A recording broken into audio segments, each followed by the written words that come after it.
Do you want to help solve a cold case? If you do, we have some exciting news. We're teaming up with a very well-known DNA and genetic genealogy company to solve a cold case. In a few weeks, we'll release a video with more details about the case we'll help solve. We'll be doing this through YouTube memberships. Half the money we receive will go to funding DNA testing and genetic genealogy, which will hopefully help solve the cold case. We have 2 membership levels, and both will help solve the cold case. But you'll also get more perks with your membership. With our lowest membership, you'll get loyalty badges, exclusive emojis, early access to videos, and a 15% discount on merchandise. With a higher membership, you'll get all those perks, plus an extra 10% off merch, an exclusive members-only video every month, and you'll be able to vote on the video's topic. But we think the most important aspect of the membership is to help solve the cold case. Once the case is solved, we'll do a video about it, and, with your permission, we'll have your name or username appear in the credits. This is your chance to change from a passive observer to an active participant in solving a murder. With your help, we hope to bring a killer to justice and give a family some closure. Not only will you help solve a cold case, but you'll also be supporting this channel as well. Thank you so much for watching this video. Please keep an eye out for a video about what crime will help solve.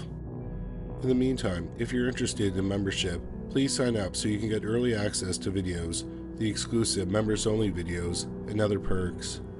Once again, thanks for watching. Number 3. Luke Ruehlman. In 2012, the Ruehlman family lived in Cincinnati, Ohio. 2-year-old Luke was a very anxious child. He was obsessed with safety. Then he started doing something odd that began innocently enough. One day he named a ladybug Pam. He then started calling everything, like toys and drawings, Pam. Luke would also say things like when he was a girl and when he had black hair. Once he saw a pair of earrings and he said he had similar earrings when he was a girl. His parents were curious about why he was obsessed with the name Pam because they didn't know any Pams. So Luke's mother, Erica, asked him who Pam was. Erica said that Luke responded, quote, "Well, I used to be, but I died and I went up to heaven. I saw God, and then eventually God pushed me back down, and I was a baby, and you named me Luke," unquote. Erica thought this was incredibly strange. She talked about the situation with her mother, Lisa Trump. Lisa thought it might be a case of reincarnation, so Erica asked Luke more questions. Erica asked him if he remembered how he died. He said there was a fire, that he made a motion with his hand to indicate jumping from a high place. Erica asked Luke if he knew anything else about Pam. He said that he remembered walking a lot and taking the train. Most importantly, he said she lived in Chicago. Erica went online and she was shocked by what she found. Nearly 20 years earlier, on March 16, 1993, the Paxton Hotel, a single-room occupancy building in Chicago, caught fire and the fire spread quickly. 19 people were killed. One of them was 30-year-old Pamela Robinson. She had left instead of being burned to death. After learning about the fire, Eric asked Luke what color his skin was, and he said black. Erica was amazed by everything her son had told her. Erica and Luke's father were not religious, and they had not discussed death and the afterlife with Luke. Also, Luke had no reason to even know about something like the city of Chicago. Erica decided to contact Pamela Robinson's family. When she spoke to them, she learned more similarities between her son and the dead woman. For example, Pamela loved the musician Stevie Wonder, and Luke really liked his music as well. Pamela loved playing the keyboard, and one of Luke's favorite toys was a keyboard. Luke was scheduled to be in the Lifetime documentary series, The Ghost Inside My Child. The show was canceled after one episode, so Luke's episode never aired. For the show, while being filmed, Luke was given a piece of paper with the photos of many different women on it, and one of them was Pamela. Erica said that Luke pointed to Pamela's photo and said, quote, "Well, I don't recognize anybody, but I remember when this one was taken," unquote. As Luke grew up, he lost touch with Pamela Robinson. Number 2. Barbro Karlen. Barbro Karlen was born in 1954 in Sweden.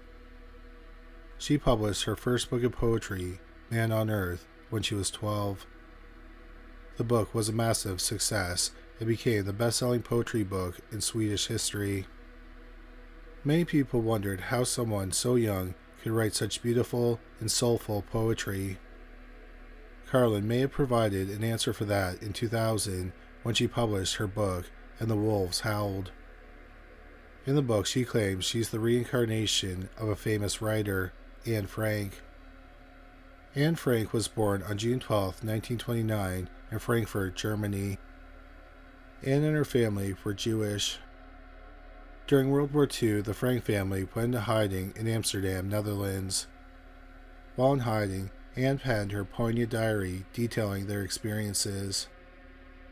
Tragically, Anne was captured and died in the Bergen-Belsen concentration camp in 1945. Karlen said that when she was about 2 years old, she began to have vivid nightmares about being taken away by men in uniforms who had dogs. Karlen also told her mother that her name was Anne. Karlen would ask her parents where her real parents were. She would also ask where Margot was. Margot was Anne Frank's older sister. As Karlen got older, she felt she didn't belong with her family. She also had strange, unexplainable fears. For example, she was terrified of men in uniforms, did not like taking showers or getting her hair cut. Her behavior became so strange that when she was 6 years old, she was taken to a psychiatrist. There seemed to be nothing wrong with her other than believing she was Anne Frank. The psychiatrist believed she would outgrow it. In the 1960s, Karlen was learning about the Holocaust. When the teacher gave a lesson about Anne Frank, Karlen felt oddly comforted. After feeling like she didn't belong for so long, she suddenly felt a connection. She then read Anne's diary and saw parallels with her own life. For example, they were both avid readers and wanted to be professional writers. Her fears about men in uniforms, showers, and haircuts also suddenly made sense. When Karlen was 10, she and her family were on vacation in Amsterdam. The home where the Franks hid was converted into a museum. If you're not local, it can be hard to find. However, Karlen led the family there from their hotel room without any problems. She said she was terrified when she entered the home because it looked so much like her dreams. She was excited to see one room where Anne had hung up photos of her family and pictures cut from the newspaper. But when they got to the room, there were no photos on the wall, and Karlen was disappointed. Karlen's mother asked the tour guide if there had been any photos in the room. He said there had been, but people had been touching them, which damaged them. So they had been taken down a few weeks before, and they were being framed. This convinced Karlen's mother that she was the incarnation of Anne Frank. But Elias was Anne's cousin and the president of the Anne Frank Society. Elias was initially very skeptical of Karlen's claims. So when Elias met Karlen for the first time, he didn't tell her he was Anne's cousin. But he instantly felt a familial connection with Karlen. He soon believed she was the reincarnation of his dead cousin. Karlen said that Anne's memories started to fade when she was 15. The nightmare stopped around the same time. Barbro Karlen died in October 2022 at age 68. Number 1. James Leininger. One of the most famous modern cases of reincarnation is that of James Leininger, who was born on April 10, 1998 in San Francisco, California. In February 2000, when James was 22 months old, he and his parents, Bruce and Andrea, were living in Texas. One day in February, James and his father visited the Kavanaugh Flight Museum. James was fascinated by the planes. They bought some toy planes and a video in the gift shop. James was obsessed with the toys and watched the video repeatedly. James and Bruce visited the museum again on Memorial Day. James was excited throughout the tour, but he became quiet in the World War II area. Not long after, James kept repeating the phrase, quote, "airplane crash, on fire," unquote. His father, Bruce, traveled a lot for work. James would repeat the phrase before Bruce boarded the plane. James would also crash his toy planes into the family's coffee table. Around this time, James began experiencing vivid and intense nightmares where he would wake up drenched in sweat and screaming. In his sleep, he would say, quote, "airplane crash, on fire, little man can't get out," unquote. As time passed, James started talking about oddly specific things in his dreams. He claimed he flew a plane known as a Corsair. James then told his parents he flew the plane off a boat. His father asked him for the boat's name, and James said Natoma. Bruce checked online and discovered that the USS Natoma Bay was an escort carrier used in the Pacific Theater during World War II. Bruce and Andrea asked James the name of the man in the plane. He would either say me or James. They also asked if he remembered anyone else on the boat. He said he remembered the name Jack Larson. Bruce purchased a book for his father for Christmas. It was called The Battle for Iwo Jima, 1945. In the book, there is an aerial photo of Mount Suribachi. Suribachi is a hill on the Japanese island of Iwo Jima. The iconic photo of the 4 Marines lifting the American flag was taken on Mount Suribachi. James pointed to the photo of Mount Suribachi and said that was where his plane was shot down. Bruce and Andrea were starting to feel desperate because James kept having the terrible nightmares. They contacted Carol Bowman, the author of the 1997 book Children's Past Lives. She suggested telling James that they believed him. Then they should assure him that he knows that all the bad things happened in the past and he is now safe. After Bruce and Andrea did that, James had fewer nightmares and they seemingly became less intense. When James learned to write and draw, he would draw plane battles and write his name as James 3. His parents assumed he wrote the 3 because he was 3 years old, but he kept doing it when he turned 4. They asked him why he wrote the 3, and he said it was because he was the 3rd James. In the summer of 2002, Bruce attended a reunion for the Natoma Bay. He discovered that Jack Larson had served on the ship and was alive, but he wasn't at the reunion. Bruce got Larson's address, and he visited him. From Larson, Bruce learned that during the Battle of Iwo Jima, just one pilot from the USS Natoma Bay was lost, 21-year-old James N. Houston Jr. Suddenly, a lot of things made sense.